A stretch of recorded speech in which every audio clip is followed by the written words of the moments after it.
Julia and her husband, Daniel, lived in a quiet neighborhood where nights were usually calm and uneventful. Their house wasn't large, but it was warm, filled with small memories they had built together over the years. One rainy evening, just as the clock struck 10, there was a knock at the door. Julia hesitated before opening it. A man stood outside, tall, wearing a long coat and a soaked hat. His eyes were sharp, unsettling. "My name is Mark," he said politely. "My car broke down nearby. I just need a place to stay for one night."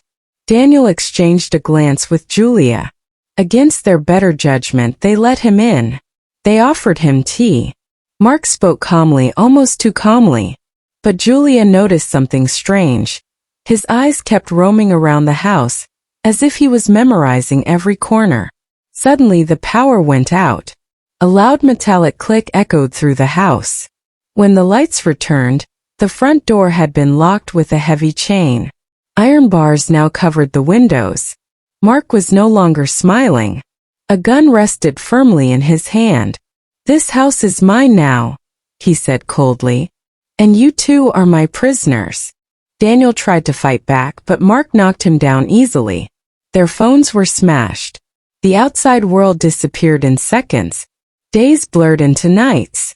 Julia and Daniel were confined to a single room. Mark came and went, asking questions about their lives, the house, their past. It felt like he wasn't just holding them captive. He was searching for something. One night, Mark finally revealed the truth.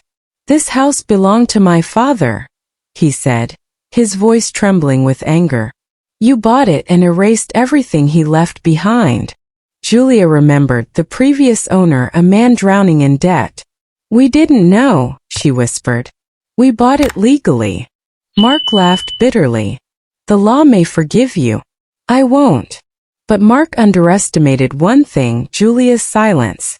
She began observing him carefully.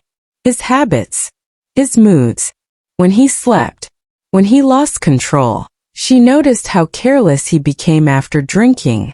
Late one night, Mark passed out on the couch. Julia slowly lifted a loose floorboard near the wall. Beneath it was an old key, the one the former owner had once mentioned, forgotten by time. Her hands trembled as she unlocked the door.